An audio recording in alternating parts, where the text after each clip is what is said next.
everyone, and welcome to Northern Spotlights, the talk show that brings you north with the Vancouver Aquarium. My name is Amanda. I'm your host for today, and we have been joined by Dr. Martin Haulena, who's the head veterinarian here at the Vancouver Aquarium. Thank you so much for joining us. No worries, this is fun. We're really excited to have you here, as I recently found out you're coming up on your 10-year anniversary here at the Vancouver Aquarium. That's right. How does that feel? Feels old, is what it feels like. Yeah, no, it's great. It's a great place to be. Obviously, we've got a great group of animals to work with, great people, and yeah, couldn't be better. Well, I have a cool fun fact about you. What some people might not know is that Marty here is a published author. In fact, he is in this lovely book, The Rhino with Glue-On Shoes. Yeah, that's a blast from the past. Yeah, could you tell us a little bit about what you did for this book? Yeah, so this was a kind of a neat collaborative effort. A number of different wildlife and zoo veterinarians from around the world contributed chapters.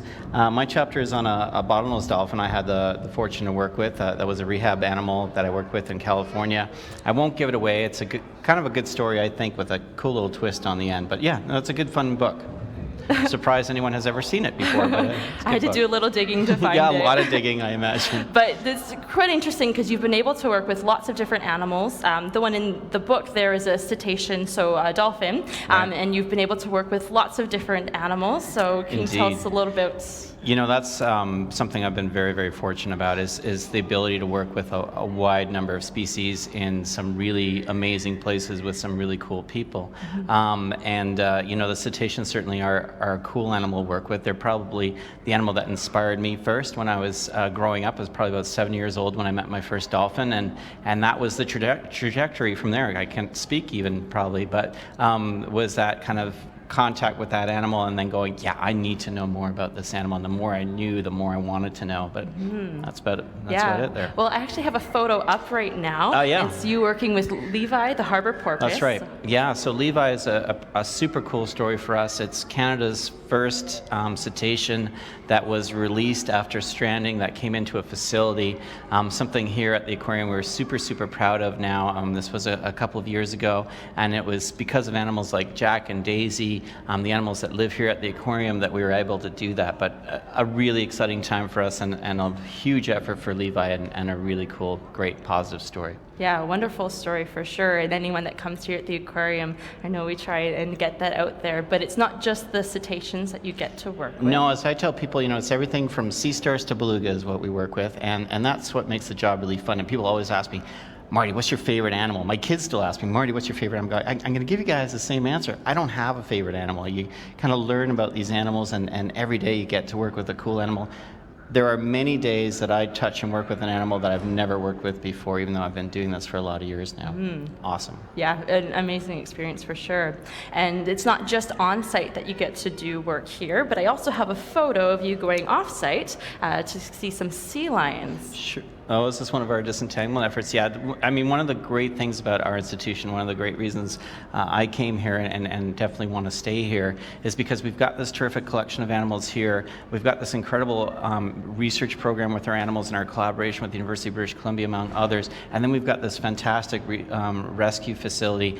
And then that work goes on the road. And I think one of the coolest projects we've been involved with over the last couple of years now is our pinniped disentanglement effort, where we've kind of taken the show on the road. We've taken some anesthetic protocols that we've perfected with our animals here and then brought them out there. And I think we were probably the first group anywhere to be able to remotely immobilize a sea lion and get gear off of them and reverse that anesthetic and get them going again. So, and it's a kind of a team effort that's kind of caught on. We've done some work in Washington State, some in Alaska. Those groups are using our techniques. Californians are using our techniques as well. Now Mexico is starting to join in, so that it's kind of catching on, which is really, really exciting and absolutely horrific to see an animal suffering like they do directly as a result of you know, our garbage, something we need to take responsibility for, but then to be able to go out there and relieve that suffering, do something, watch that animal go out. And now we're getting pictures back from some of these animals because we tag them. So we get photographs from dive companies, from whale watch companies, from our researchers in California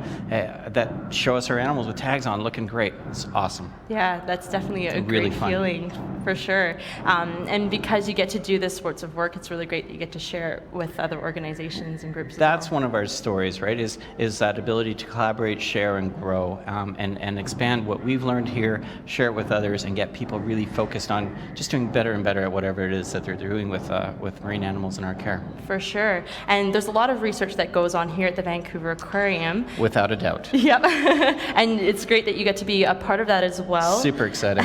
One that I'm thinking of in particular is actually with surprise me all these. Okay, yeah. with the belugas. Yeah, no, and this is a really cool collaborative program with Dr. Andreas Fallman from Texas A&M, and it's a study which involves respirometry, which is this very objective way of characterizing respiration and giving it kind of almost a numerical value so that we can very easily, quickly say how well the animals are breathing, and then assess anything that might disrupt that ability to breathe. So with beluga, for example, we're very interested in our Arctic beluga, how their body condition is changing as they change prey species, as global warming comes into effect, or I should say climate change comes into effect. Northwest Passage opens up, there's increased boat traffic, there's people and species that are coming into the contact with these animals that wouldn't normally. So they're changing, and our ability to find any number of these parameters to kind of assess their well-being is paramount to our understanding on how these changes will affect them. And our animals are kind of serving as the models, the way to standardize this technique. And the respirometry is probably the coolest, newest one to just throw out there. So can you explain to us how that works? Really awesome is our animals just have this incredible sort of relationship with the biologists that work with them every day, and they basically ask them to stay in a very specific sort of orientation in the water, and then just accept this kind of suction cup looking thing on their head, and then breathe on command, and with different velocities as well. And then that goes through a machine that analyzes the velocity. We also have them accept a small catheter that goes down the esophagus that measures interthoracic pressure. Those two measurements, the velocity and the interthoracic pressure, give us this respirometry, this kind of measure of elasticity, functionality, and volume. So how will this help us our understanding of belugas? So primarily, it helps us assess wild animals as they undergo changes, like the Arctic animals. The animals in the St. Lawrence now, which are so vulnerable, and our Canadian animal, and an endangered species that are in decline, those guys are coming in and stranding in very poor condition. This is a way we can assess them, before they're dead, which is what we need to do. It also gives us as veterinarians in a facility such as ours, or dealing with stranded animals, another diagnostic tool. Those are important things. Mm-hmm.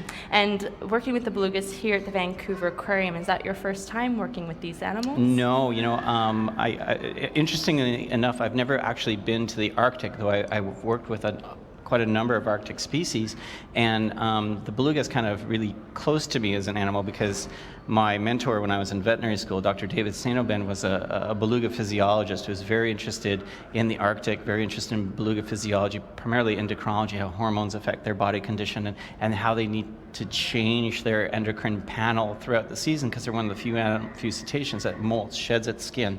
They travel up these sort of freshwater estuaries and then actually just change their skin over, these layers slough off. So he's very interested in how that works and the energetics behind that. So my first contact with beluga is actually blood samples in their lab in Guelph, and from that I went on to the Mystic Aquarium, and David at that point had moved there as well, and sort of kept going with that research using that collection of animals, and I just kept striving forward and bringing our knowledge of these animals ever forward. So he was a big inspiration for me. Yeah. Oh, really nice that you get to kind of continue on from that. Hopefully a little bit. Yeah. Not as good as him, but we're trying. You're doing great work, I think. We're trying. So what is next for yourself and the veterinary team? Well, one of the exciting programs we have is our veterinary fellowship program. So this is a highly competitive program for 1 year for a veterinarian that's already got at least a couple of years of experience after graduation, and it's kind of on their road to specialty or specialization. And so they come in, they're super energized, they compete against the best and brightest, and we're one of the top places to go, and certainly the caliber of our candidates that are coming in reflects that. But seeing those guys develop and then getting them all energized about the sort of research, rehabilitation, and the clinical care of animals is really cool. For example, our intern that just finished, Dr. Justin Rosenberg, who's now at an incredible residency program in Florida, he's coming out of here with 3 first authorship publications. That's completely unheard of. He's looking at sea star pharmacokinetics, so how an antibiotic works in sea stars, which is a very unique study that he was able to do. Cryptococcosis, which is a fungal disease that's actually killed people here in British Columbia, and it's a very important emerging pathogen. He's described that in harbor seals and for the first time, and he's looking at a tumor in clownfish. All of those publications have been accepted, and that's within 1 year, which is absolutely unheard of. And this year's intern, Dr. Carissa Tang, she's even brought it up a notch. She is doing terrific work with some killer whale health assessment work. She's been involved with doing some field work with our toxicologist, Dr. Peter Ross. Awesome work. That's really exciting. Well, I can't wait to see what else you all come up with. And the sky's the limit around here. The sky is the limit, absolutely. The new technologies that you're all coming out with. But I do want to thank you so much for joining us Thank here you. It's today. been really fun. Thanks for letting us share our story. And for any of you that are watching online, you can see other talk shows that are on our YouTube page for the Vancouver Aquarium. But thank you for those of you that have joined us, for joining us for this Northern Spotlights talk show. Again, my name is Amanda. If you want to find out more about the Vancouver Aquarium's commitments to the Arctic, you can visit our website, vanaqua.org/ournorth. There's a lot of really great information there. But thank you so much again. Thank you, Marty. Thank you. Wow.